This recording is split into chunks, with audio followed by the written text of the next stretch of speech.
U.S. Department of Education of any product, commodity, service, or enterprise mentioned herein is intended or should be inferred.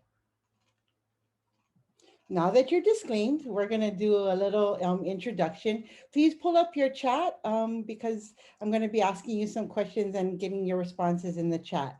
Aloha, my name is Olani Lily. I'm a technical assistance team member with Synergy Enterprises Incorporated. I am currently zooming in from Hilo, Hawaii. I've been born and raised in Hawaii, and I have been working within Hawaiian language immersion and culture-based education for more than 25 years.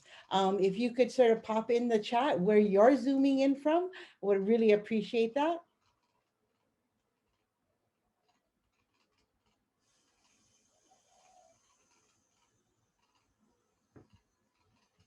Okay, I'm not seeing anybody in chat. Oh, there we go.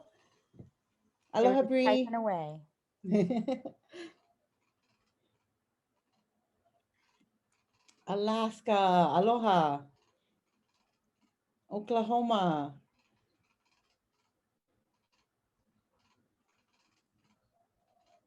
another Oklahoma, Alaska. Awesome. Thank you so much for joining. Please keep putting that in the chat, but I'm going to sort of move forward. I also have joining with me Rashad. He's doing our tech. Sarah and Sarah, and they're going to be monitoring both the chat and responding to any questions you have, as well as monitoring to make sure we're admitting people as they come in. Let's get rolling. Today, what we're going to be doing is looking and exploring best practices as it relates to communicating with families and students. Additionally, we'll be comparing features and uses of 3 online communication platforms where we're going to be looking at Bloom's, Class Dojo, and Remind. These are just tools that you can use in your communication to make it more efficient. And also to reach out to maybe your students who are only on Zoom, receiving their education only on Zoom. Additionally, we are going to be identifying ways to use these tools and strategies to communicate with your students and families, whether it's in a classroom or within a program after school for some of our ACE grantees.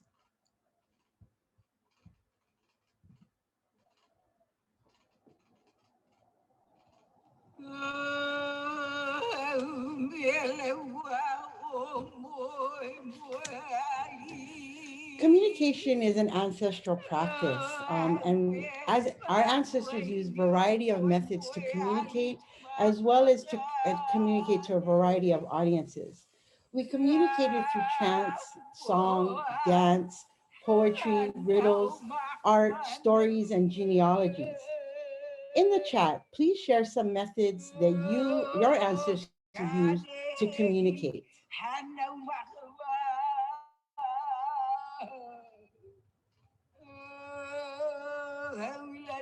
Through these methods, we communicated with past, present, and future generations.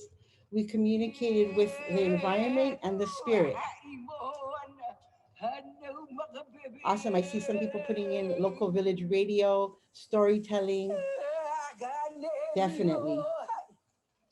We communicated environmental events, data, historical and familial histories.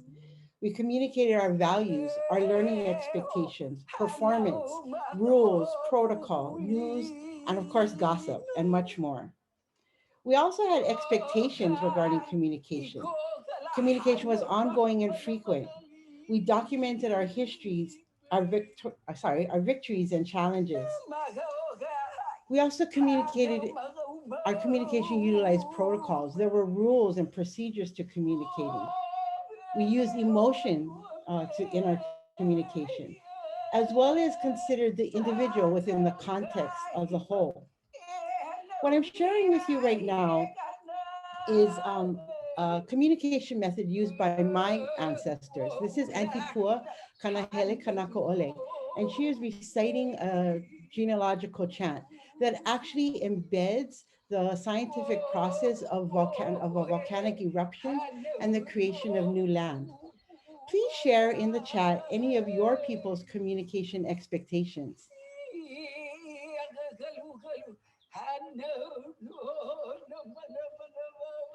We use, oh, birch bark scrolls and storytelling, awesome songs. I think a lot of our people came from an oral tradition. Um, for Native Hawaiians, once the missionaries arrived, they brought the printing press. And with the printing press, my ancestors took our chants and they transferred them into writing.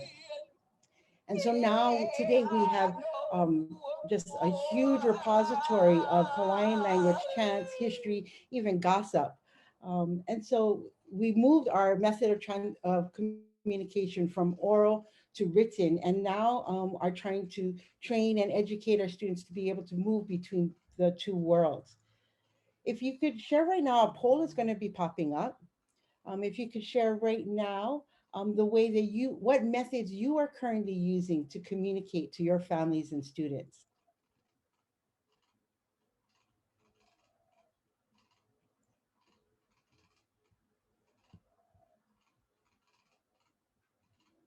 There's the poll.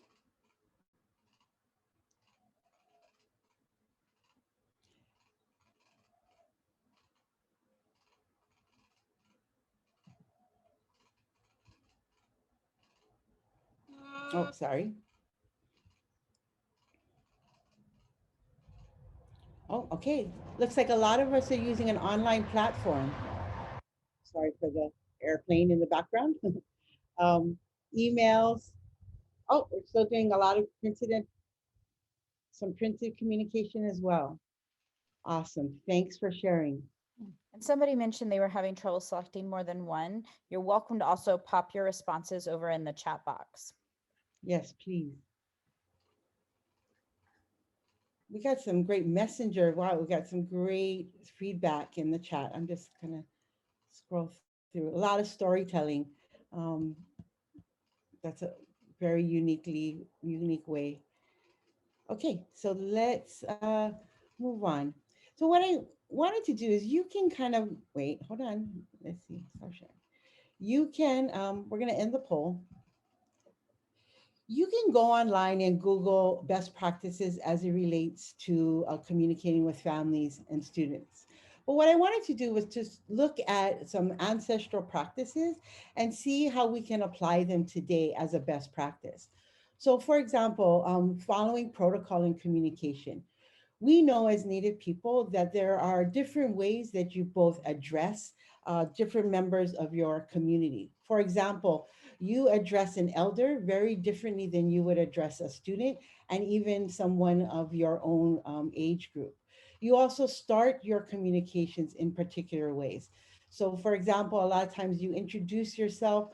You may introduce yourself by your familial name, the area that you reside and come from, and all of these protocols go to establish relationships and show the interconnection of not just people, but also the environment.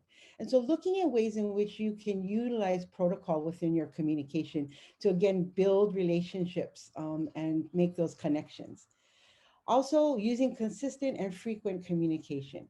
Really deciding on the frequency of communication that you want to use and being consistent with it. So, for example, maybe you look at all of the work that you have to do and you decide that you are going to communicate, your frequency level is going to be twice a week. One is going to be an email and another a text. You are going to do that. Once you decide that, you want to sort of stick to that, because when you stick to it, it becomes a habit forming for both your parents and your students. And so that's really the benefit of doing consistent and frequent communication, as well as really, when you think about communication, it's about creating an ongoing conversation. And so it's not a one shot deal. You want to go from anywhere from a text to actually face to face student, parent, teacher meetings, considering it all as an ongoing conversation. And in that conversation, you would like to communicate victories and challenges. Not just the victories, those are very important with the students and what's happening in your class, and also the challenges, but also sharing. So, for example, if I'm a third grade teacher, I'd like to share the fifth grade class participating and successfully winning a traditional dance contest. The reason why I would want to communicate outside of my grade and show the victories happening outside of my own grade level is that I can then relate the current learning in third grade to future opportunities in the school. Again, wanting to not just talk about what the victories and challenges within your classroom and with individual students.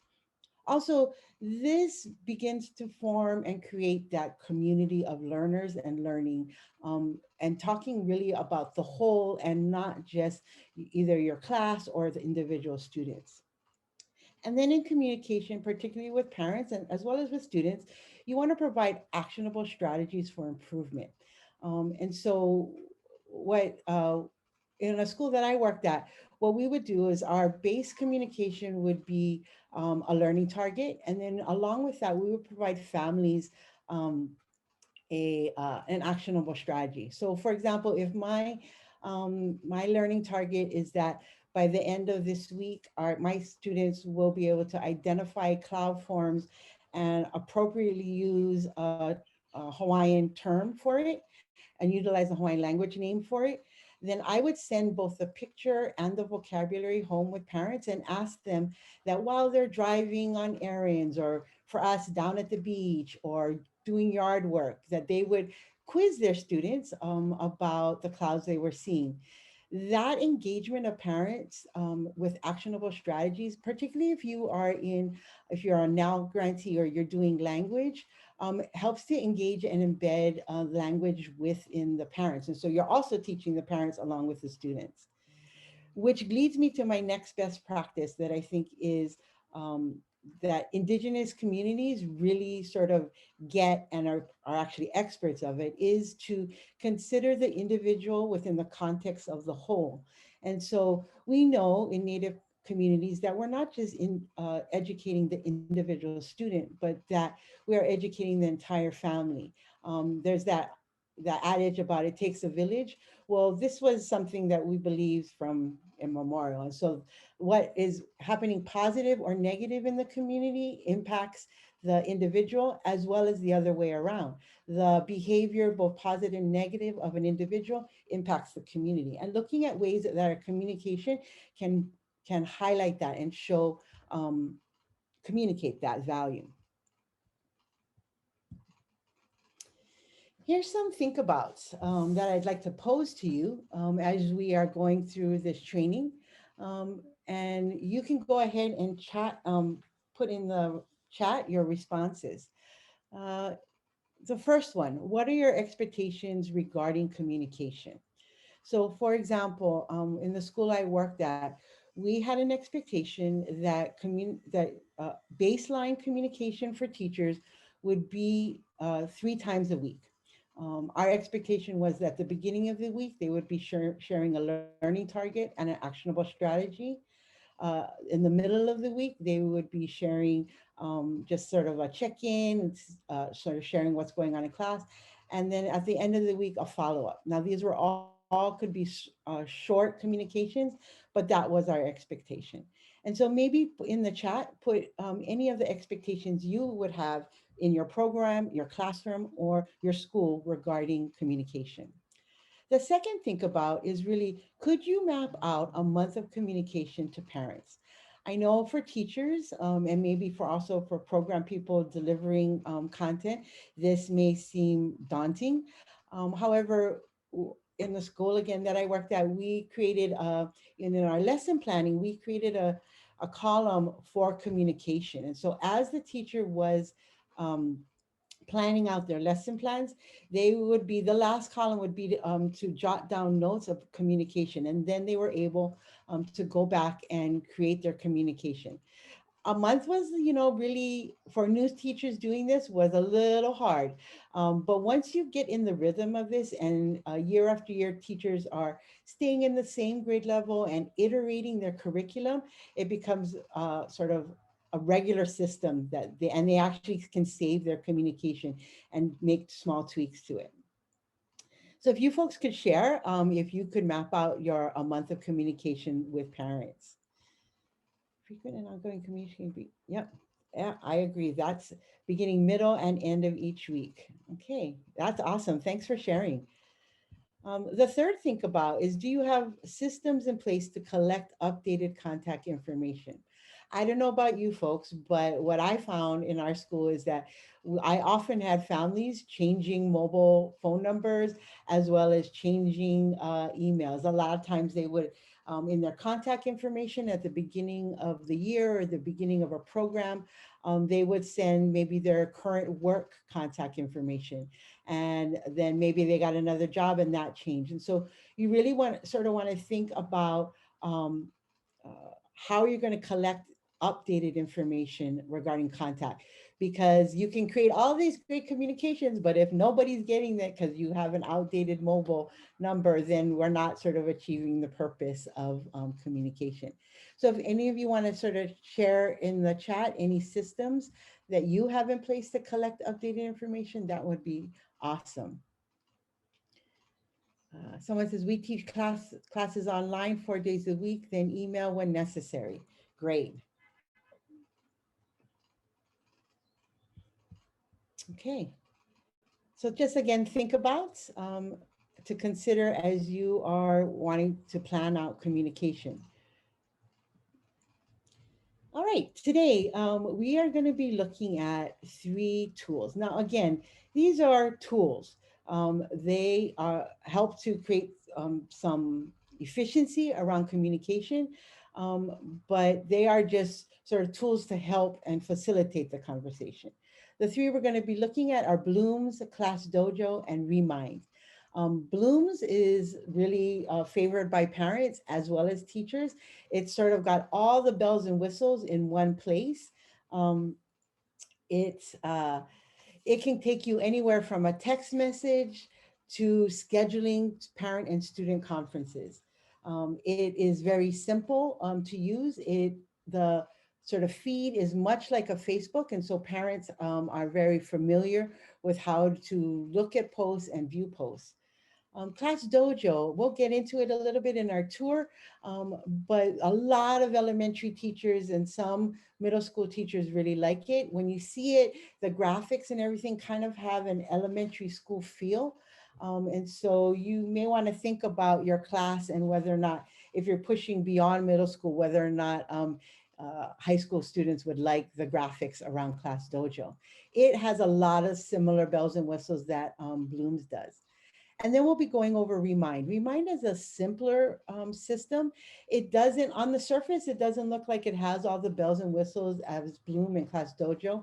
However, it does provide integration into many of the platforms you are probably using. For example, you can connect into Google Classroom or Google Docs or OneDrive. You can also connect into SurveyMonkey. And so if you're using those tools, Remind allows you to sort of integrate that into your communication. What we'll be looking at today are all the free versions. And so we're going to be doing some comparison in different areas, but mind you, this is all free. They all also provide paid versions that provide you more features. However, when I've been going through this, it is pretty robust what you can get for free. And so you may want to like look in if you do need to go to a paid version. Um, in the free version, Class Dojo is the only one that provides the uploading of a school-wide roster. So for example, you might have a registrar or your program manager who's collecting all the registration for your program. You can upload the school-wide, that roster school-wide, and then be able to create classrooms. The other 2 are more around, and you set it up more as an individual teacher. Regarding security and privacy, contact information is kept private. Another great feature, particularly in the privacy area, is that you can, as a program person or teacher, be able to set up office hours, and so that you don't get the pinging happening on your phone or your computer, after 9 o'clock. So that's a really great feature. Then when we look at communication, really what we're talking about is the messages being sent. Remind, the free version is the only one that has a maximum of characters. So they only allow 160 characters. Blooms and Class Dojo have unlimited messages, so you can send a long message. Um, the other thing I sort of want to show you is message creation and highlight that all three have the ability to schedule. And that's really helpful. Again, when I go back to sort of our think about is how far ahead in advance can you plan your communication. So for example, maybe my teacher prep time is on Wednesday. I might be able to map out maybe the next week's communication, and I can go ahead and schedule that where it'll automatically pop up on the scheduled date and time, which is really helpful. Community building. This is really around uh, the main part is around invites and how do you get your parents and students connected into your Bloom's Reminder Class Dojo. As you can see, all of them have very similar ways. Bloom's and Class Dojo does provide a QR code. So for example, if you're using Bloom's and you have a high school class and a majority of them have phones, they can go ahead and connect that QR code and the app will automatically pop up. Also, you can do handout. And so I know a lot of you might be starting this program, mid-program. And so you can send a handout home or pass it out in your class that students and families can connect to. You can, as a teacher, in all three versions, you can create multiple classes as well. And you can personalize the class with maybe a picture, a banner, and a name for your class. Comparing behavior and student portfolio. And so again, Class Dojo was initially primarily set up for monitoring and managing behavior. Bloom's has that capability as well. And so you can track attendance and behavior. Again, the behavior connected to your behavior expectations in class. Unfortunately, Remind does not provide that capacity or that feature. And then student portfolio, which I think is a great tool. It allows students to share their work, to get feedback from the teacher and family. It's a great tool to use to keep the family up to date on where their student is. And it's also, a great prep tool for when you're going into student teacher family conferences, asking both the student and family to sort of review the student portfolios and maybe sending a couple of think abouts for families so that they can come prepared with their questions or concerns, or also highlighting of their students' work. Okay, great. I've gone through the comparison. Now we're going to get into our tours. We're first going to do Blooms, and then we're going to do Class Dojo, and then Remind. Let me reshare. I'm going to get out here and share my screen. Okay. Hopefully, can you folks all see my screen? I'm in Blooms right now. I want to make sure I made that transition. Okay, so you can go right. I see www.blooms.net. You can go ahead and create a teacher account or an account for yourself. I've created mine, and now I'm going to sort of walk you through how you would create a classroom for yourself. As you can see, the feed looks a lot like Facebook. It shows all sort of my communications in here. But let's go ahead and start a new class. So I go down here to the bottom and I can see add members, start a classroom, and settings. I want to go to create new class or group. Okay, so I am going with my group type is a class. And as you can see on Bloom's, there's all different kinds of group types. Boy Scouts, summer camps, after school care. Today, I'm going to select classroom. Now, this is where you get to sort of create your classroom and name things and make setting decisions. And so I'm going to go ahead and I got a demo school going on. If I can't find my school, I can go ahead and add in a school. So I'm going to select demo school. My class name is I'm going to do science. And I'm going to do science 1. And then I'm going to select the grade. In the grade, you can go ahead and select multiple grade levels. I know some of you are in smaller schools and you may have a science class that is made up of seventh, eighth, and ninth graders, or maybe it's made up of students at different grade levels and based on their abilities. So you can select multiple grade levels. I think today I'm going to go with ninth grade.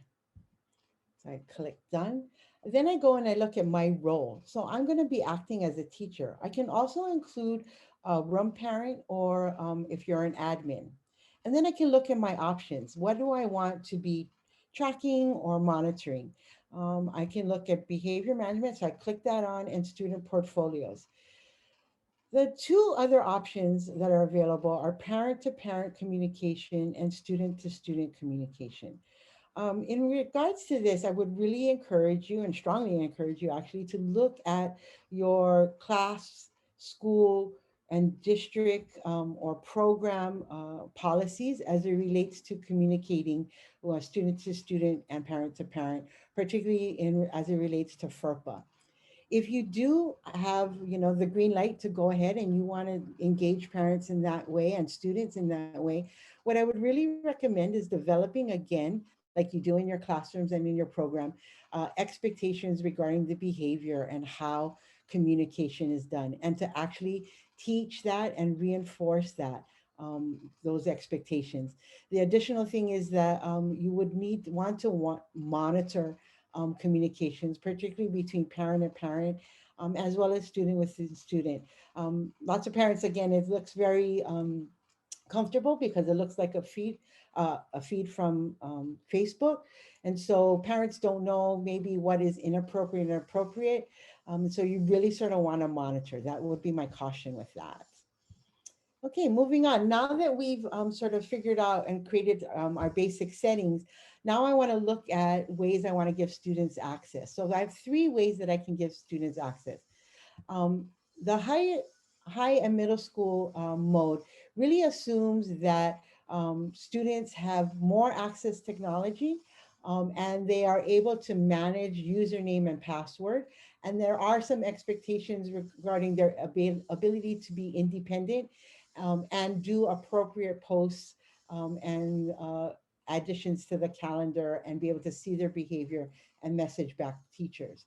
In the elementary mode, this is again doesn't allow students don't need a password to enter, and so this is again assuming that elementary students have uh, less ability to manage passwords and usernames for all different kinds of systems, and it gives students the ability to only submit their work to their portfolio and view teachers' posts.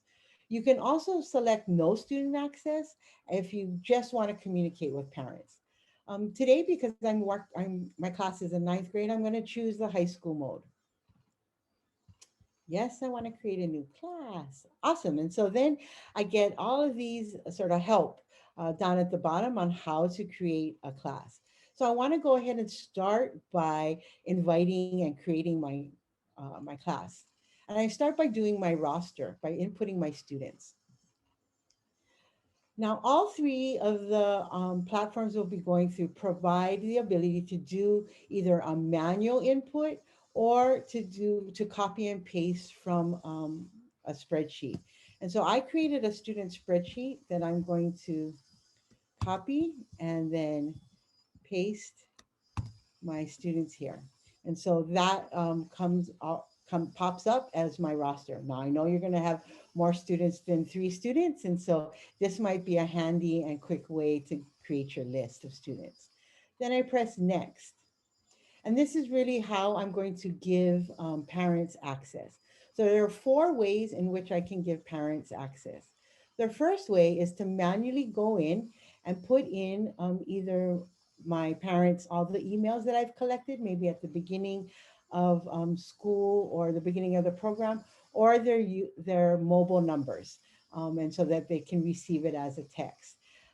This is a sort of standard message they'll be getting. I can go in and tweak it to make it more sound like it's coming more from me and more customized. And then I would go up here to press send, and that invite would get automatically sent to either the parent's email or via text. Additionally, I can go and maybe I already have my Gmail or my Outlook set up with the email there, and I can go ahead and send an email through these systems. Uh, Manually link. So if maybe I created my roster, I can go ahead and um, put in manually or copy and paste a parent email or phone number. Press next. And again, this information pops up, instructions on how I can also get this printed out as well. But this would be sent to students and I'm sorry, parents.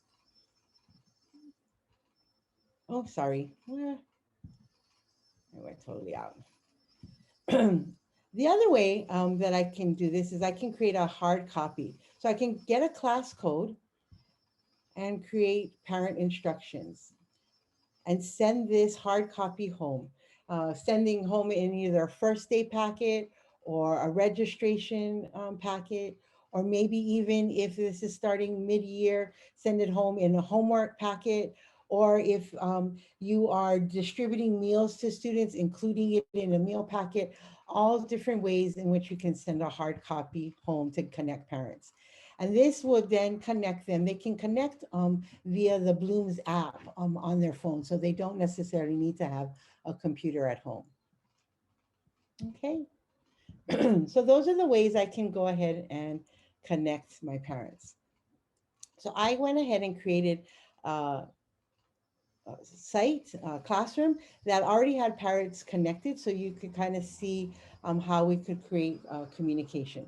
But before we get into that, I wanted to go ahead and make some decisions regarding the behaviors that I want to monitor.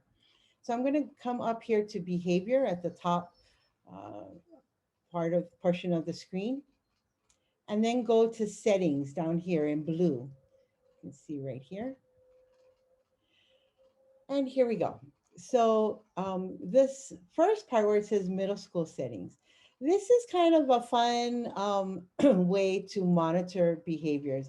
And again, it depends on the grade level or the age group that you're working with.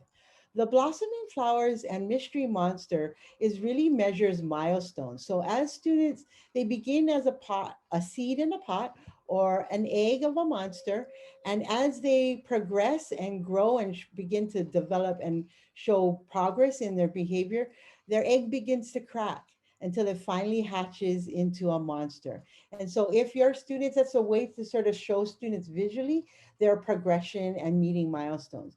However, because my students are middle and high school, I'm going to stick with the middle and high school because I don't know if they think that it was too cool to have a mystery monster. And then I'm going to go ahead and decide on my award types. And so this again, I want to connect back to my behavior expectations in class. I created two new behavior. You can go ahead and create two your own behaviors. I created an entrance chat because in the school that I worked, it was really important that they entered the class. That was sort of how they entered the class and that they did that appropriately. As well as I'm noticing that with Zoom, is making sure that are rewarding students who have their face on screen. I know a lot of students want to sort of show their picture and they're sort of hiding behind. And so we want to reward those students when it's appropriate and when you need to be able to have their face on screen. As you can see, there are award points to this, and that really, this is a great way to both monitor individual as well as the class. And we'll get into certain goal setting that's connected to the points. And then we also have the needs worked. These are negative behaviors. So for example, if I have a student that, after two reminders, I'm still not seeing their face on the Zoom screen, I'm going to go ahead and show that they need this work, and it'll minus points from their goal. Additionally, there are flags that a teacher or the user can set up.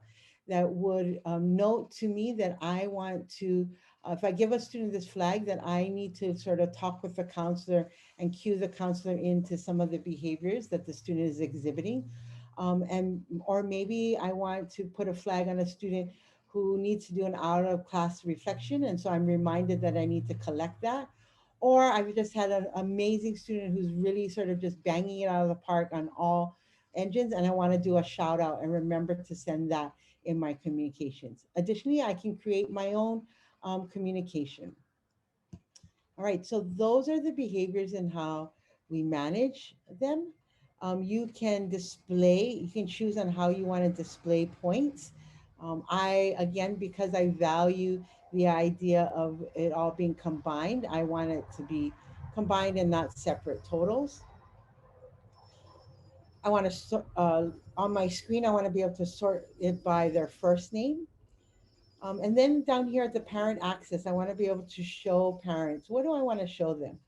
Let's see. I can choose positive, negative, or milestones. And so I can select that. Who can view? All parents, I want them all to be able to see, or I want to just select individual parents. Okay. And when I want to have it notified, when I want them to be notified. And so this one, I normally, we were doing things after school and sort of in general after work, because sometimes it's difficult for parents to stop their work and then be able to look at the notification. You do have, if something comes up in class and you really need it to be an instant, you can't do have the ability to send an instant message. But normally and regularly, usually like to do it when the parent is sort of settled and ready to look at text or messages. Okay, so again, let's go back to the feed. So this is sort of what, I'm sorry, I forgot one part. We want to set a class goal. And so let's say our goal is 100. And then this again is showing how the individual contributes to the whole by developing a class goal. And then we're going to call this, sorry, a pizza party. So when the class receives 100 points, then they will receive a pizza party. And so again, just motivation for the class. They'll be able to, under the behavior tab, be able to see their progress towards that pizza party. Additionally, you can look at individual students, look at their awards earned. So here's an individual student sort of sheet. You can look at their awards earned and maybe any flags that you have, their portfolio work, and this would be their flag. So I need to remember to do a shout out for this student for their behavior or their classwork. Awesome. So now let's go back to the feed. Again, you can see it much looks very much like Facebook. So not every parent or student's feed will look the same. It will depend. Everyone will receive messages that I send to all, to the entire class. However, where it will be different are the messages that I send specifically to a specific student or groups of students. And so each parent's feed will look different. Okay, Blooms has this great create button here, which sort of connects you to all of the different features in Blooms. And so let's look at how do you create a post. Okay, so now the first thing I'm asked is who do I want to send this post to? So I want to send this to the entire class. As you can see below, you can send to, maybe I might have a co-teacher included in here. I can send it to the co-teacher, or I can send it to individual students and their parents. I can also utilize different, maybe I have different ways in connecting with a student or parent. I have both their phone and their email. So I can select, maybe I know this parent really responds to text versus email. And so I want to make sure I'm going to click the text. But for this message, I want to send it to the whole class. Collect done. And now, as you can see, again, it looks very similar to a Facebook post. I have the ability to create a title, share information. I can upload photos, audio, some files from maybe my, where to go? From my group, cloud identification, open. I can go ahead and share that file. This schedule button is where I can go ahead and schedule my message. So I want this message to go out next Monday. Oh, I'm planning ahead. So I want this to go out next Monday at, let's say, I want to do, I know most of my parents get home around 6 p.m. And so, oh, where to go? 6 p.m. is where I want. Uh, okay. And so then I can go ahead and post that. Photos, these posts are great, and parents really love photos. Everybody loves photos, actually. Um, but when it comes to posting photos, again, you want to go back and look at your district school um, requirements. If your school and your district do allow, but they require assigned permission to take pictures of your students from parents, then you want to make sure you have that handy. You want to make sure that you're keeping that up to date and allowing parents to also update that, because sometimes things change with families. And so you want to make sure that's a piece of information that you're getting updated. But again, if you can't take pictures of students, then taking pictures of their work, or when you're out on we call them research trips or huakai, when you're out on field trips, that you are maybe taking pictures of the places that you're at, just really engaging parents and making it relevant and sort of timely is a great piece in scheduling, in creating messages. All right, so we've created a post. I can also create an announcement. Again, I can send this announcement to the entire class, or I can send it to select parents. I want to send that to the entire class. I can go ahead and create the announcement. I can have a date. Maybe it shows from the 26th to the 2nd. And so maybe this is an announcement of, permission slips need to be submitted by this date. And so this announcement will stay on the feed for these dates. Again, I can include a photo and audio. There are all of the different systems provide audio. I really want to encourage, this is a great tool for language programs. It allows you to stay in the language, in the text, but provide perhaps a translation in the audio. Again, thinking about educating the entire community, in the school I came from, the teachers would write all of the communication in Hawaiian, but provide a translation for families, or even new students coming in and learning the language and maybe don't have the full grasp of the language, to be able to create an audio recording and be able to access the information. A really great tool. Additionally, sometimes I know for us, there are we create academic terms in our native language that are not found in maybe a dictionary or with the elders. And so you want to be able to provide that vocabulary. And then you can go ahead and post. And it comes out much like a Facebook post as well. Again, let's go back to create. You can create assignments. So you can go ahead and upload activities into your into albums. And so I created this activity here for students, and they can be able to access that. And then I can collect that information. Assign now.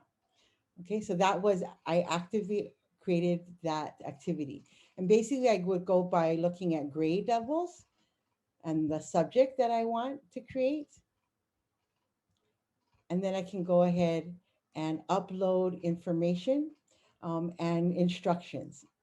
And so let's say I want to do moon phases, and I want to select a grade. Again, I'm going to do my 9th grade, and I'm going to select a subject, science. And I'm going to go ahead and provide instructions to my students. Again, for language programs, this is a great place to provide the language in your native language, and then also create an audio to provide it maybe a translation. If I click down here, more options, I can also include my teacher notes as well as parent instructions. And so I might want to share instructions with parents. As a language program, maybe keep this in the language and again, provide the audio translation. A great way, this is a great tool to stay in the language. All right, so, oh, sorry. Let's get back out to our feed.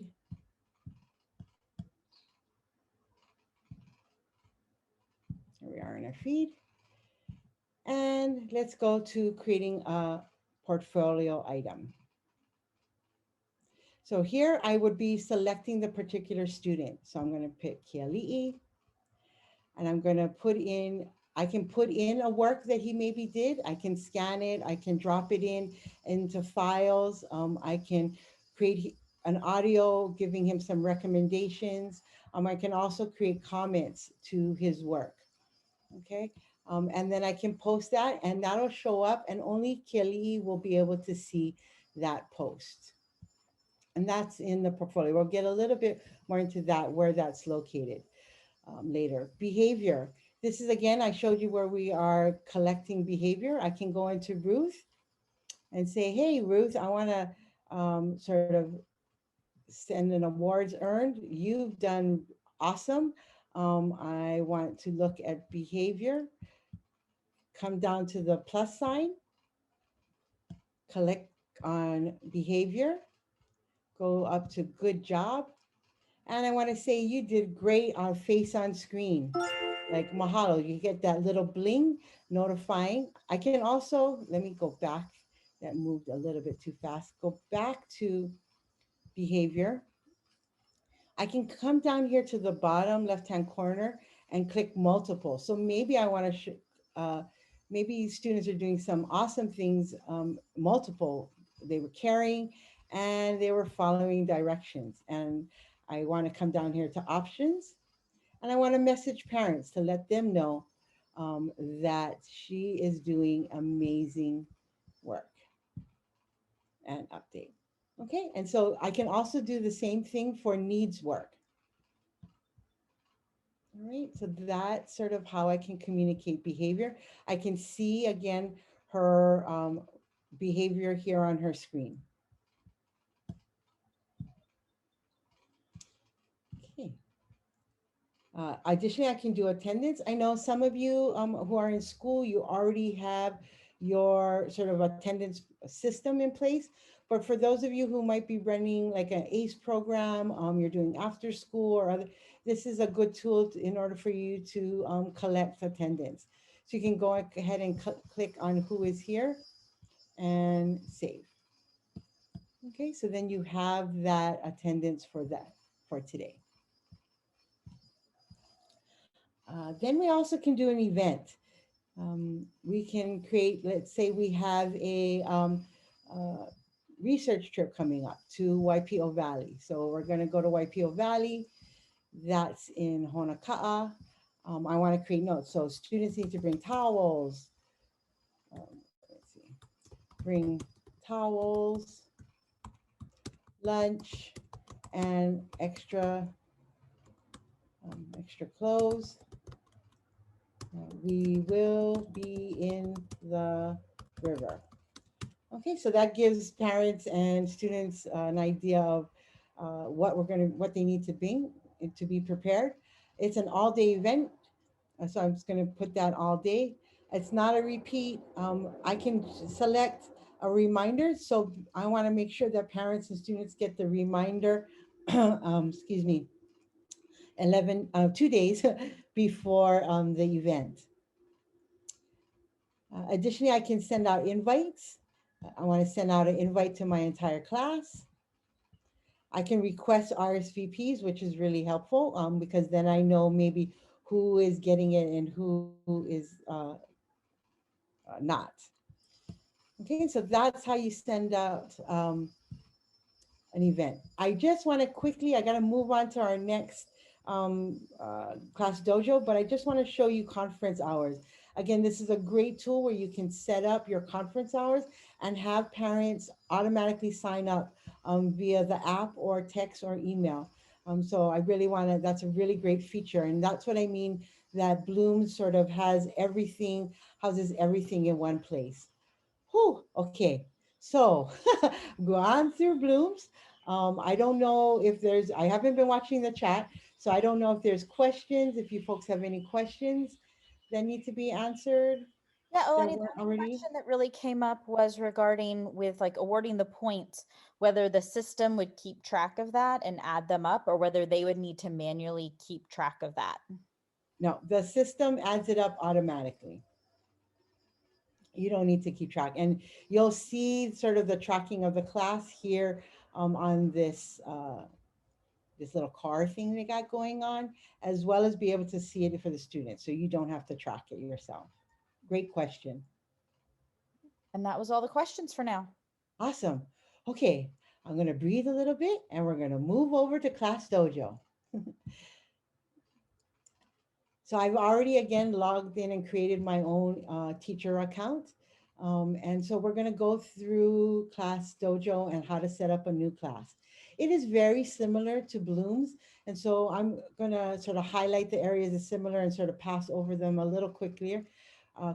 But let's get into how to create a new class. So we come right here, create a new class. I want to create, my class is science again. I can create, select a grade level. If I go into, if it's a paid version, I go into settings, I can create multiple grades. Right now in the free version, I was not able to find out if I could, um, was not able to create a class that had multiple grades. I don't know, Sarah, if you were, if you know more about that, but I wasn't able to find that. Um, if Sarah does know more, she'll probably throw that in the chat. And then I want to look at how, what kind of points do I want to share out? Do I want to share only positive points with parents, share all points with parents, or don't share points with parents? I like to know the victories and the challenges as a parent, so I'm going to share all points with parents and press the create a class.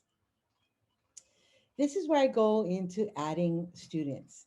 Again, I can go manually to input my students' names, or like I mentioned at the top, Class Dojo does allow you to upload your entire school roster and have maybe like a registrar create the classrooms. Additionally, you can also do copy and paste like we had done in um, in Blooms, and I copy and paste. And then I import list and I create a student list, as you can see here, and I have the ability to correct to make sure it's in the right place. When you go ahead and create a student roster, you really want to sort of look back at the program that you're going to be copy and pasting information, and make sure if you're using Excel that you're lining up the columns that align to the way in which the platform is going to be uploading that information. And when we get to remind, you'll see the difference. So I could go ahead and add these students, which I've already done. And now I want to look at how students can log in. And so because this is a student monitoring, this used a lot with sort of your upper elementary, your fourth, fifth, and sixth graders, because they do have the ability to log in themselves, maybe on a school computer or on their own computer or on an app. And so if you click up here, sorry, up to student login in up here at the top, it'll allow you to provide classroom login information. Now you're going to see, I need to have parental consent to make sure that I can allow students to have access to Blooms. And I could press agree. And then they can have these options in which to log into Blooms. So again, I can click on this QR code and a printout will be printed that I can put up on my board that a student with a phone can come and collect the QR. The other is a text code that can be sent. I want to confirm that I want to use text codes. And this gets sent to families. If I want to change that sign in code, I'm sorry, it gets sent to families, and also students can use it at home. The other thing is, if you're on Google, I can use Google to sign in. Again, I get a code, and I can use how I sign into Google to be able to access this code. Okay, awesome. Additionally, I can look at home login and share information. I can get printouts that can be shared going home and with the students. So as you see here, there is, I can print this out, the QR code, and send it home to students to use. Okay. Now, how do you connect families? Uh, Class Dojo has multiple ways, again, to connect families. I can either log in manually, connected to the students. I can put the students, the parents, sorry, email or phone number, or I can download printouts. And that's much like Bloom's. I can get a printout for each student. It addresses the student, and that can be sent home for the family to be able to access the student's class. Okay. So if you send a phone number, then the invite will be in as a text message. And then we come to skills. So they call in Class Dojo, they call them as skills. So again, you can go ahead and take your learning expectations and create your own. You can also create needs work. I'm stuck. Positive, okay. We want to keep that, and also needs work. So you can add skills. You can also on the bottom choose whether you want all points to be shown or positive only or no points at all. And then teachers, maybe I have a co-teacher. I want to include that teacher's email so that I can be utilizing Class Dojo to communicate. And then settings. So here I can look at, uh, what I want to allow for parents and teachers, and then whether or not I want students to be able to comment on class stories. Again, if you are doing that, make sure you are teaching what your expectations are for those communications. Okay, so now that we've done student login and we've figured out how to invite families, let's go. I'm going to go to class again that I've already set up. And to look at our feed, the Class Dojo calls it a class story. Again, you can see um, uh, it's much like Facebook. It is, again, like Bloom's, very different based on the parent. So messages that I send out to the entire class, everyone will be able to see. And messages that I send to specific parents, only that will show up on their feed.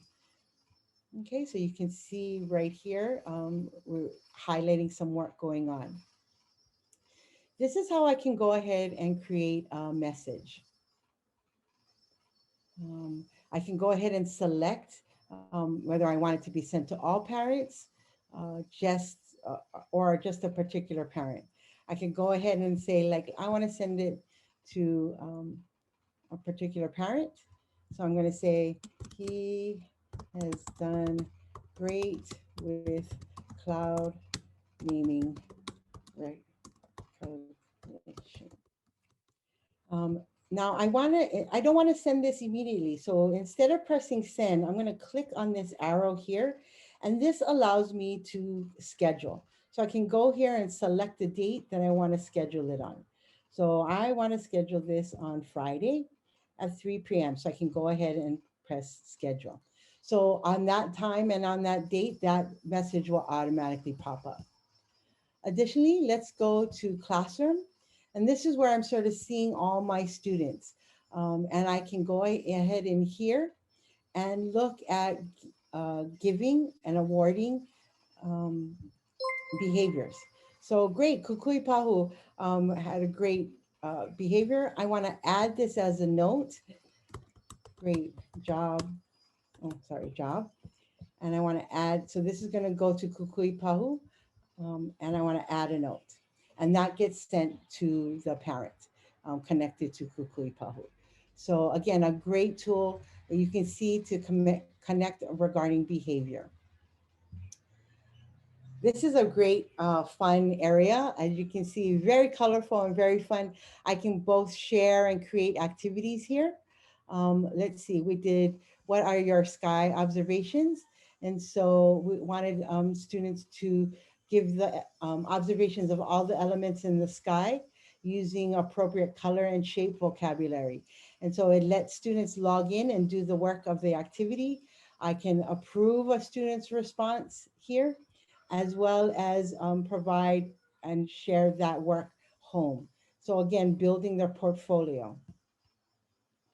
I can also look at individual students and add work in and post in.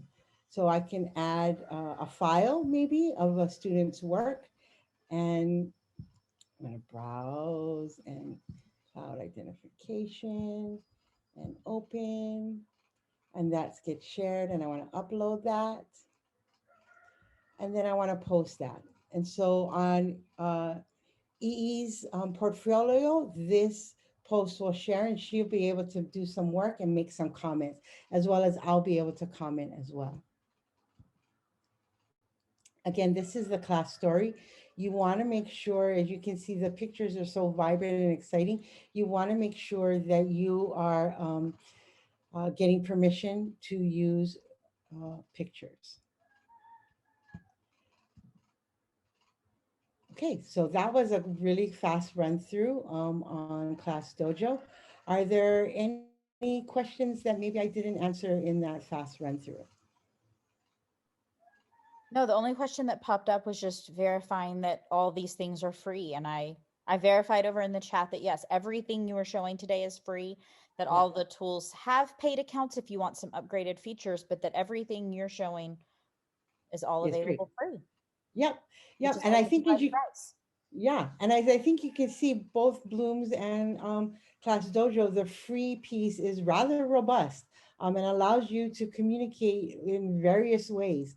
The one of the benefits of the paid is it sort of connects different staff in to your classroom and increases sort of that function for interconnectedness within either your program or your school. But yeah, they're pretty robust. So if there's no further questions, I'm going to move on to remind. Let's take a deep breath, because that was, I don't know, I know I've been doing a lot of talking, but I'm going to take a deep breath and let's move to remind. Again, remind has, you can go ahead and create your account. Sorry, I lost my train of thought there. Can go ahead and create your account, and then you can also go in and add classes. As you can see, it's a much simpler look, but it provides, I guess, the basics around communicating. So I went in ahead and created my own account. I want to go ahead and add a class. Let's create a new class. Okay, so my class name, I'm going to do science. Um, one, let's see, science 9. I created, there's a class code. I'm in demo school. Let's go ahead and create. Okay, so now again, like the other platforms, I want to look at inviting people. So I can go ahead and invite, and up here, sorry, I'm going to have to move this down a smidge. Add people is here in the button. Again, I can go ahead and copy and paste because I'm just going to do this one manually. I'm going to add an email, and then I'm going to add people. So that's my students. I want to add some, I put in as a teacher. I want to go ahead and add as a parent. I want to add a parent's name. So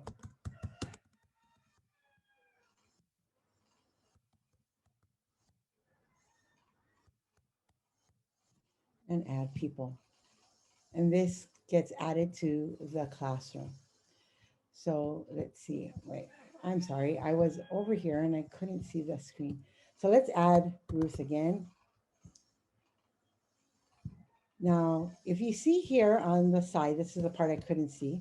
I can look at uh, inviting them via phone and email, which is what I had done already. I can also create a printable PDF, which the other systems also provided. I can download this PDF and print it out and have a hard copy. I can also do text the class code and ask people to log on via a text, or I can share a link. And so I can put in an email here, here and share this copied link into the email. So again, multiple ways and similar to the other platforms. So I'm going to go ahead and go into a classroom that I've already invited people to. Okay, here we are in science. So let's go ahead and create a message.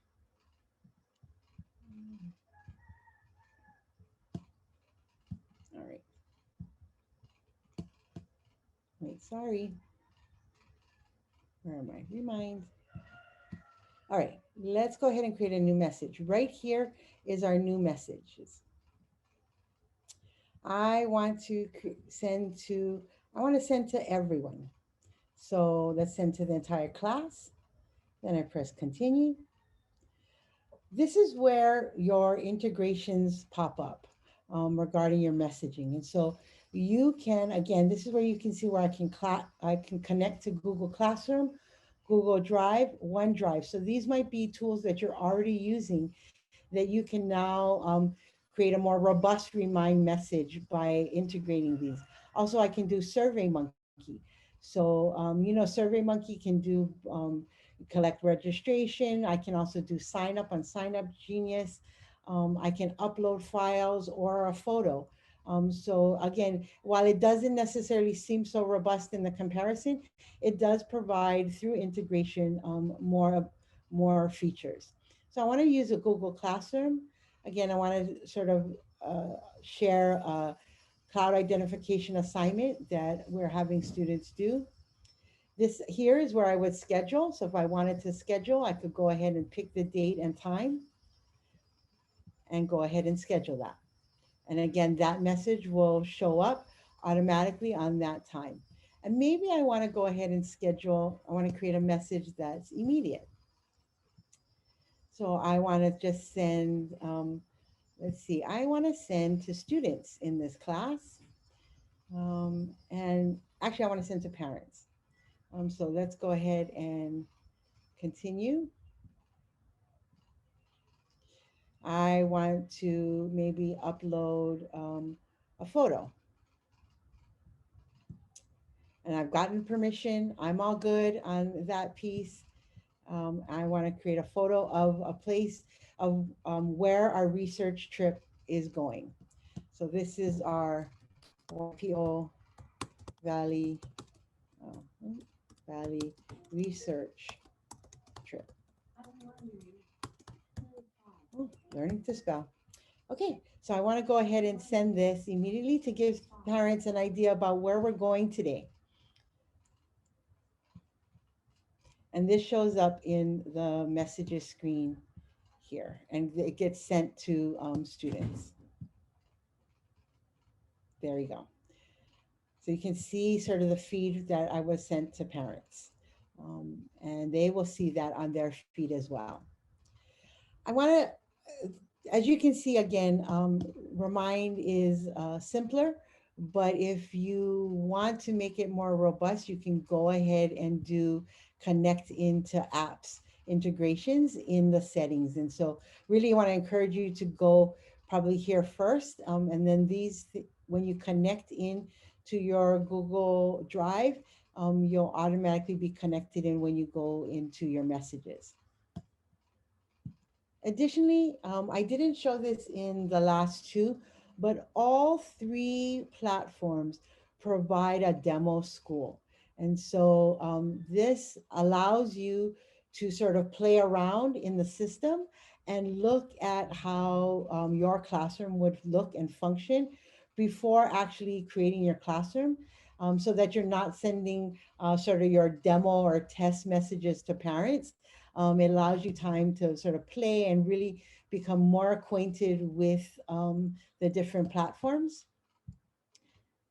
Here's Bloom's demo class, and it allows you to sort of play around in there. That wraps up. I'm going to stop sharing this screen and move to my next screen. That wraps up our tour of Bloom's, Class Dojo, and Remind. Are there any questions on Remind that I wasn't able to answer? We don't have any in the chat box, but if folks have any, pop those over there and we will run through them.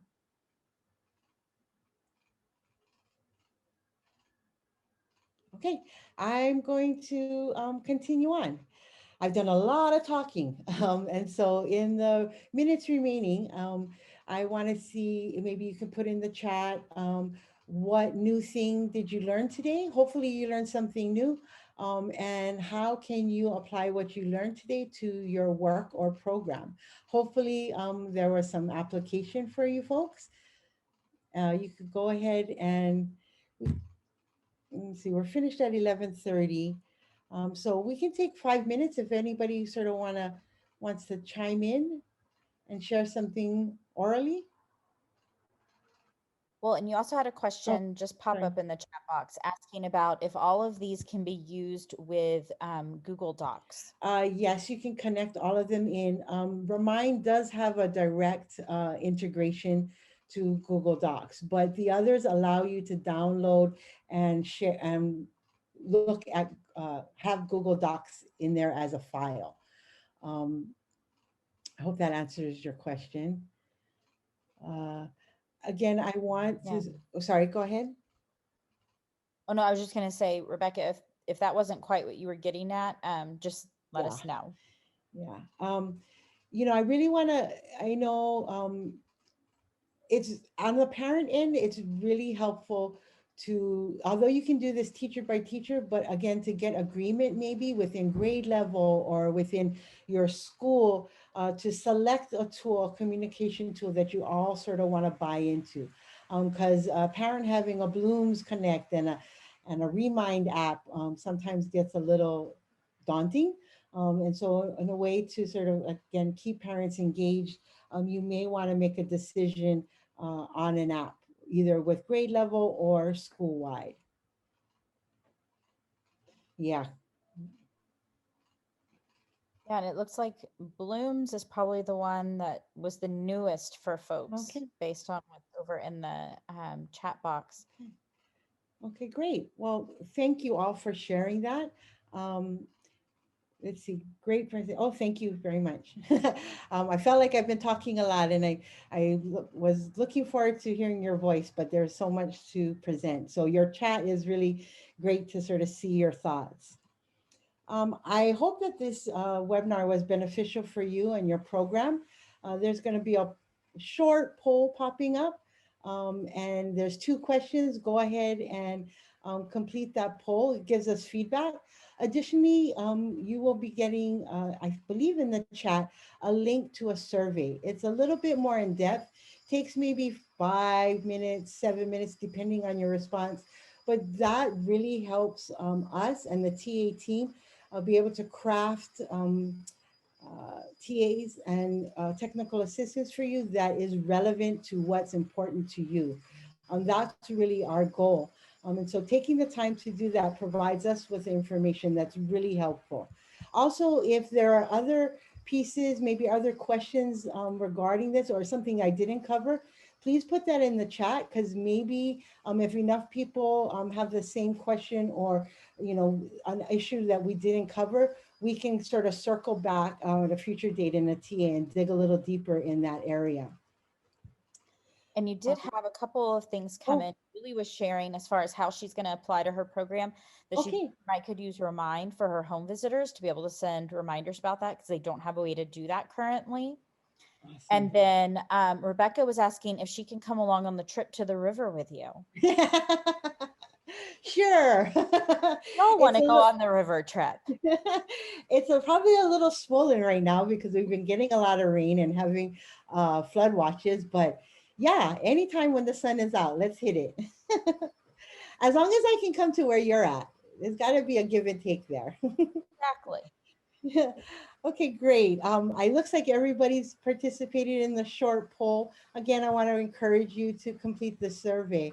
We can go ahead and end that poll. And I'll just sort of share, we've got some great things coming up in our calendar. We're busy, and so we want to provide you with a distance learning. We have one coming up on February 9th with Tracy, and she is going to be working on connecting and engaging students offline.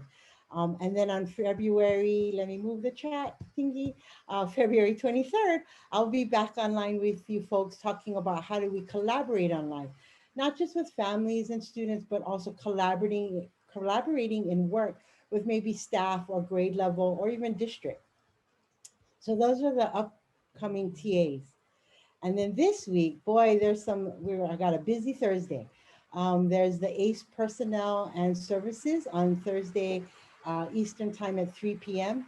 The NAL Talking Circle, which I always love the talking circles and hearing you guys talk.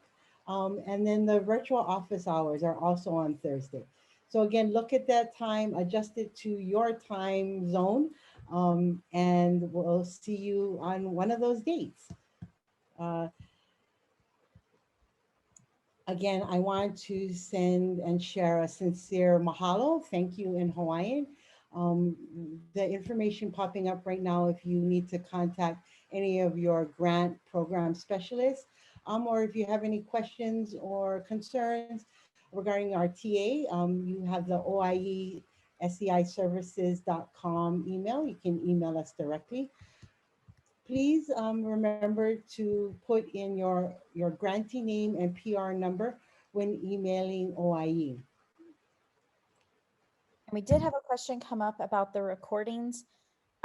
We will be sending out a link to the recording. We are having a slight delay right now on getting that recording out for the last session and then this session. So we will have that up ASAP and get that link out to you. But you'll receive an email that will have that link available for you for the recording. Awesome. And then Rebecca, I see your question about the Survey Monkey. I'm going to have Sarah Whitehead double check that for us right quick. Okay. Awesome. Any other questions or concerns?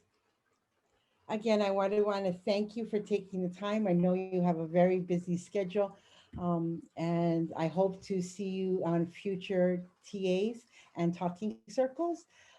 From Hawaii to the rest of your nations, aloha, ahui ho, until we meet again. Aloha.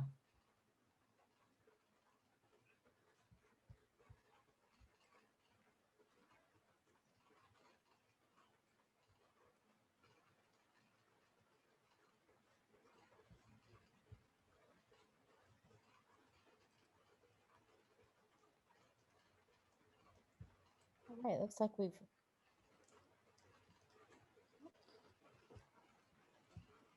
gone through all the questions in the chat. I'm just double checking.